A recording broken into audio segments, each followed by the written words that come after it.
Ya, muliakan Tuhan dengan belajar.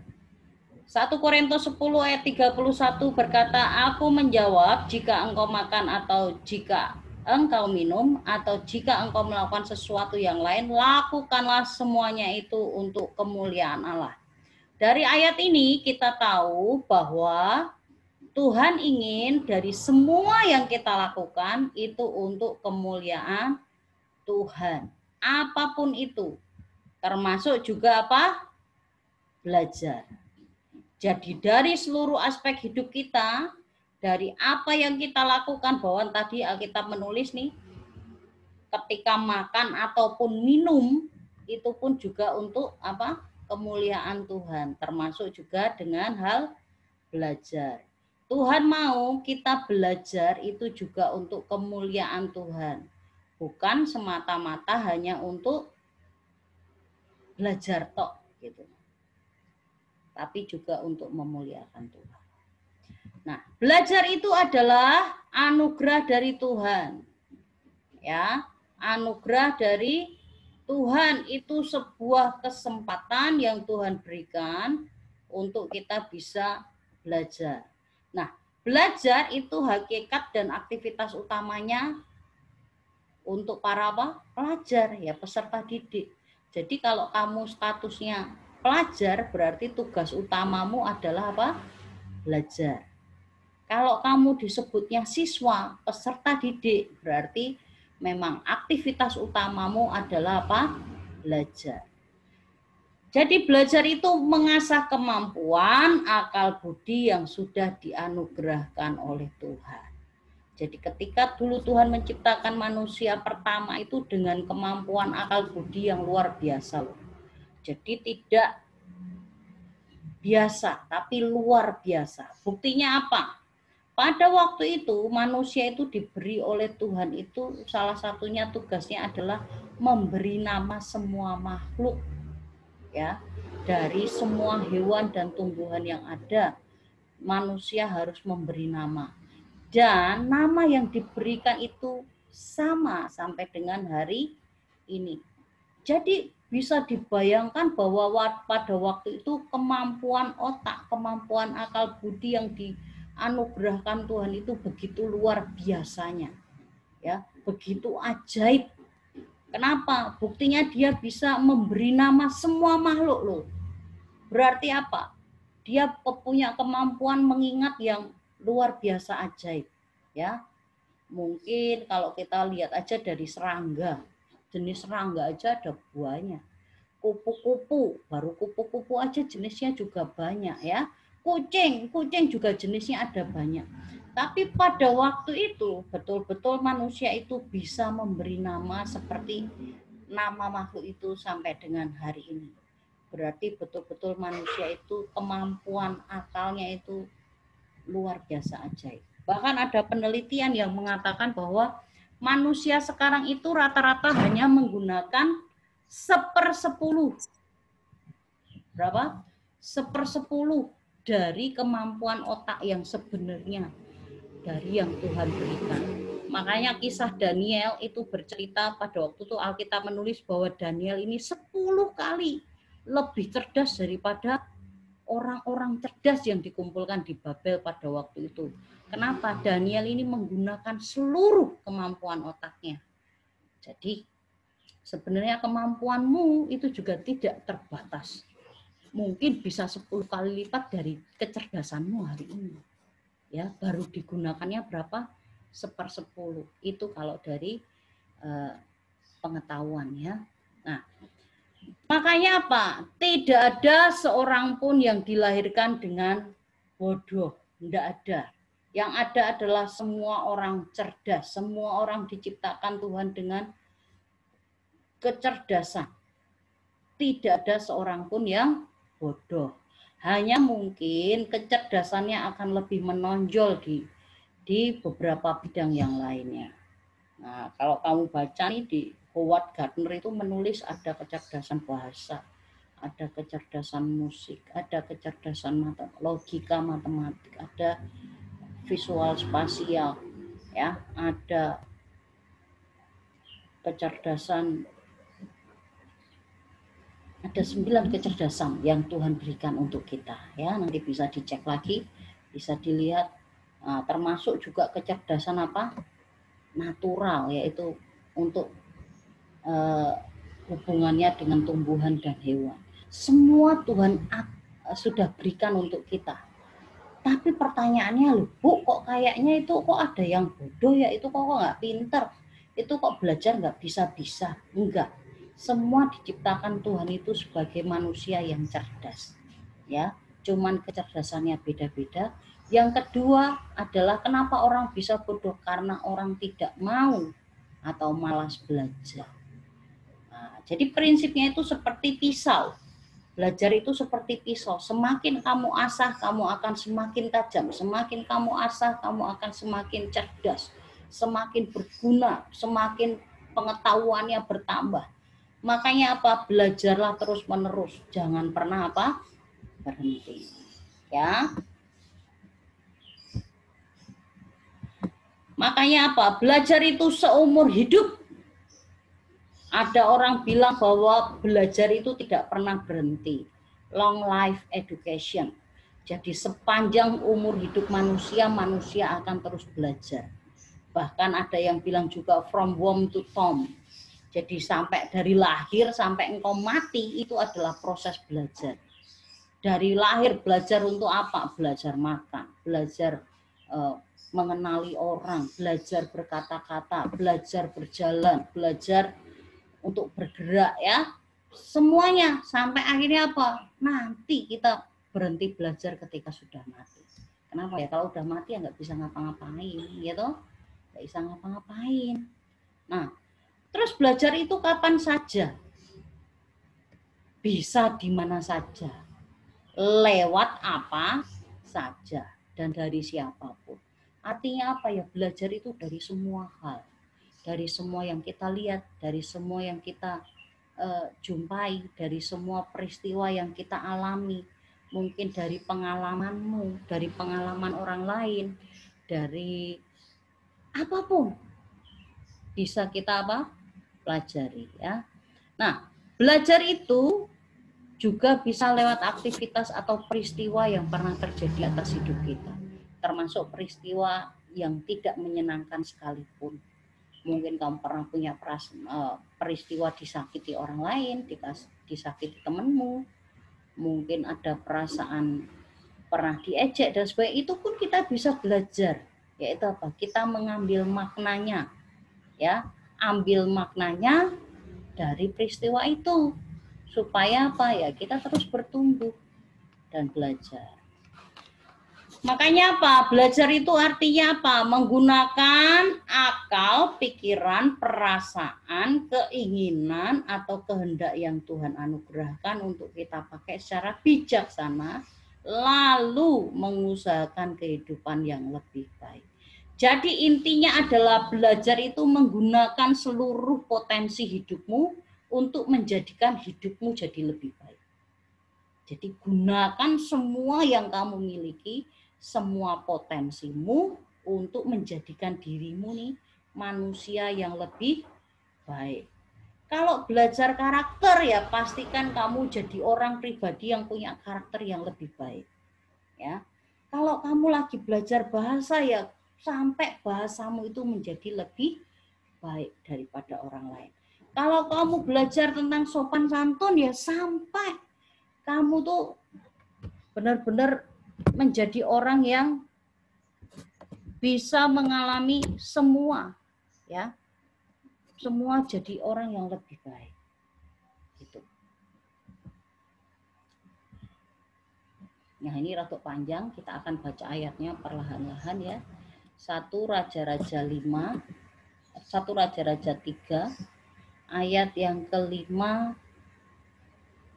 sampai ke-10. Ya. Kita baca bergantian ya.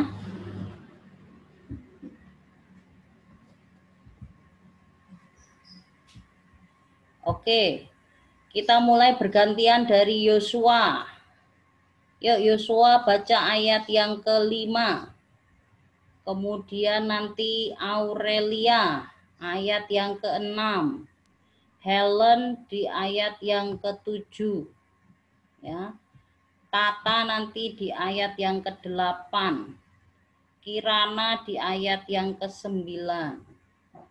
Terus berikutnya nanti Nathan di ayat yang ke-10.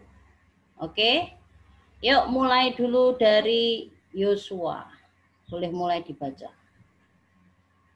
Di Gibeon itu Tuhan menampakkan diri kepada Salomo dalam mimpi pada waktu malam. Berfirmanlah Allah, mintalah apa yang hendak aku berikan kepadamu. Ya, next. Lia. Lalu Salomo berkata, Engkaulah yang telah menunjukkan kasih setiamu yang besar kepada hambamu Daud, ayahku, sebab ia hidup di hadapanmu dengan setia, benar, dan jujur terhadap engkau. Dan engkau telah menjamin kepadanya kasih setia yang besar itu dengan memberikan kepadanya seorang anak yang duduk di tahtanya seperti pada hari ini. Ya, next. Ayat yang ke-37, ayat yang ke-7. Maka sekarang, ya Tuhan Allahku, Engkaulah yang mengangkat hambamu ini menjadi raja, menggantikan Daud, ayahku sekalipun masih sangat muda dan belum berpengalaman. Ya, ayat yang ke-8.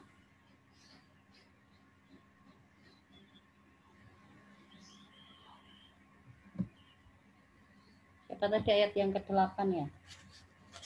Tata.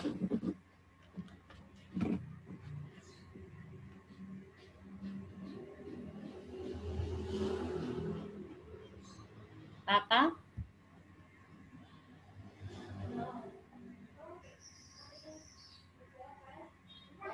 Tata suaranya dari tadi nggak ada ya?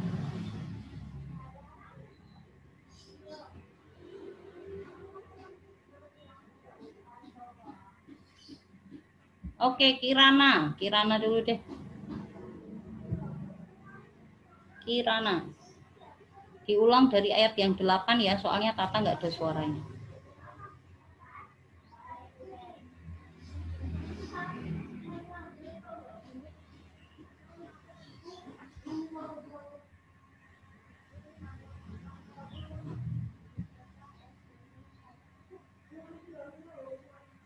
Kiranya hilang, Kirana. Hilang. Oke, Nathan dulu deh.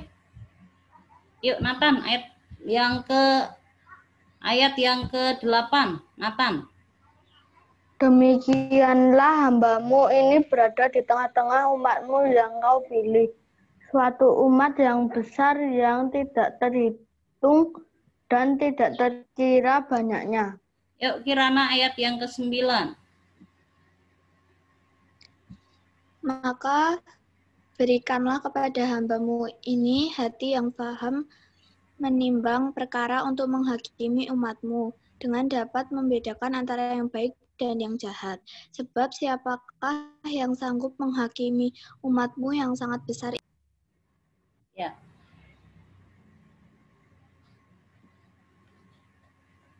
Oke.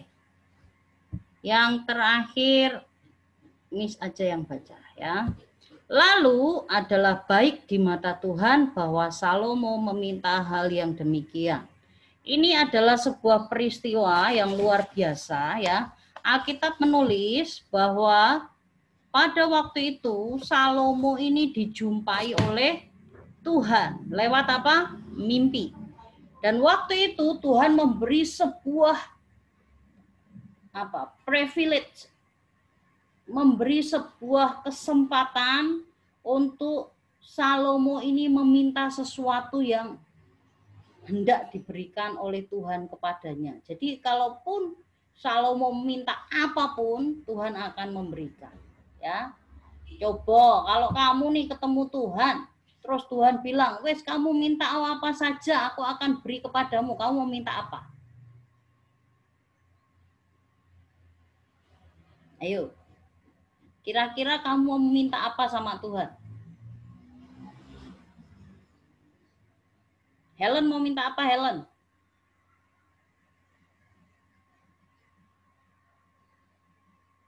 Nggak tahu. Kok nggak tahu? Loh, padahal Tuhan mau kasih apa saja loh yang kamu minta loh. Nathan mau minta apa, Nathan? Nilai yang bagus. Nilai yang bagus. Oh, berarti pasti Tuhan beri ya. Kirana, mau minta apa Kirana?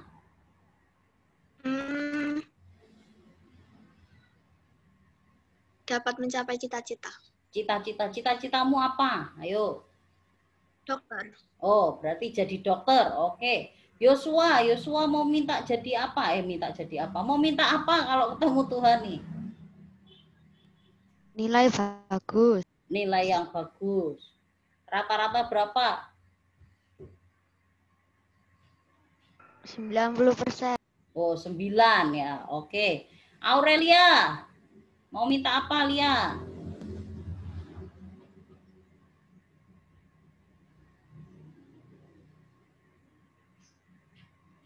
Lia. Oh, mungkin sinyalnya ya. Nah, pada waktu itu Salomo ini benar-benar diberi kesempatan oleh Tuhan, mintalah apa saja, maka akan kuberikan kepadamu. Supaya Salomo ini bisa meminta apapun, ya. Kalau pada waktu itu yang jadi ukuran kesuksesan seseorang adalah apa? Dia terkenal, punya kekuasaan yang tak terbatas nih. Jadi kekuasaan, wilayah kekuasaannya banyak dan luas. Mungkin bicara tentang kekayaan harta benda yang banyak. Nah, itu yang dikatakan sebagai orang-orang yang sukses. Tetapi pada waktu itu Salomo ini sudah menemukan hal yang benar. Dia bisa melihat sesuatu yang jauh lebih berharga daripada apa? Emas dan perak. Sesuatu yang jauh lebih berharga daripada kekayaan semata-mata, yang lebih berharga daripada ketenaran, popularitas, ya. Dia tahu sesuatu yang lebih dari itu, yaitu apa? Lihat ayat yang ke-9, ya. Maka berikanlah kepada hambamu ini hati yang faham menimbang perkara, untuk menghakimi umatmu dengan dapat membedakan antara yang baik dan yang jahat. Ya. Jadi Salomo ini lebih memilih meminta hikmat kepada Tuhan. Dan lihat Tuhan berkata apa? Lalu adalah baik di mata Tuhan bahwa Salomo meminta hal yang demikian. Jadi Tuhan sendiri melihat bahwa keputusan Salomo untuk meminta hikmat adalah sesuatu yang baik. Ini Alkitab yang menulis, ya. Makanya apa? Pada waktu itu, ya, Salomo sebagai anak Raja Daud itu dikenal sebagai raja yang paling bijaksana, ya, paling bijaksana. Dia dikenal, ya, karena hikmatnya, ya, karena hikmatnya. Salah satu hasil dari tulisannya yang berisi tentang hikmat yang tidak pernah habis adalah apa?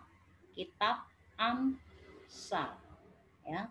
Kitab Amsal itu adalah kitab yang ditulis oleh Salomo, ya. Berisi 31 pasal. Ya, kamu bisa baca kitab Amsal itu setiap hari, ya. Kalau tanggal 1 ya baca Amsal 1. Tanggal 2 baca Amsal 2. Begitu seterusnya, ya. Kamu bisa baca supaya apa? Hikmatmu bertambah. Nah, lihat ketika Salomo ini menemukan hikmat yang dari Tuhan, Salomo itu jadi raja yang kaya raya. Dia punya kekayaan yang luar biasa ajaib. Tuhan beri kesempatan untuk membangun bait Allah, ya. Terus dia juga terkenal. Dia punya ketenaran yang luar biasa, ya.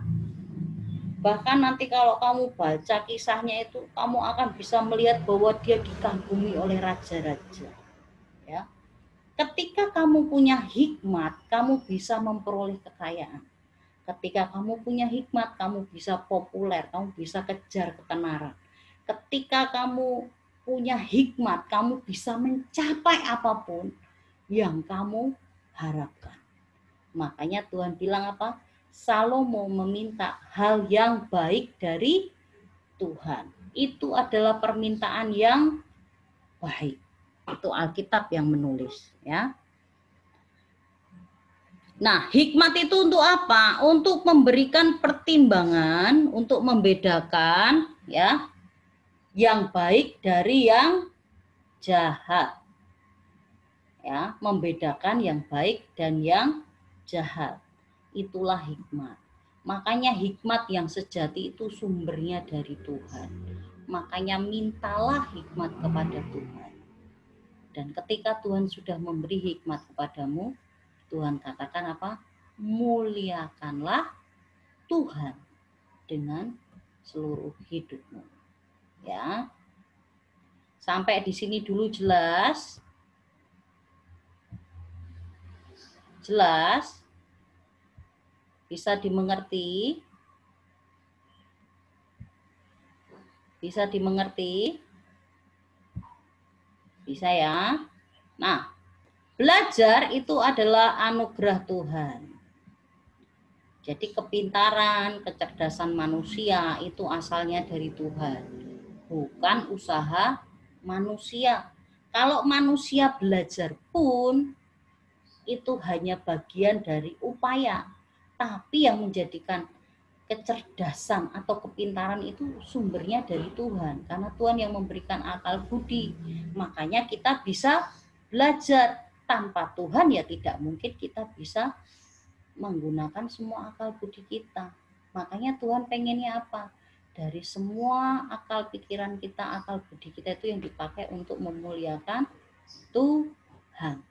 Tuhan senang ketika kita menggunakannya untuk memuliakan Tuhan. Ya. Jadi jika Tuhan memberi kita kesempatan untuk belajar, anggaplah itu sebagai sesuatu yang berharga, bukan sebagai beban yang menyusahkan hidup.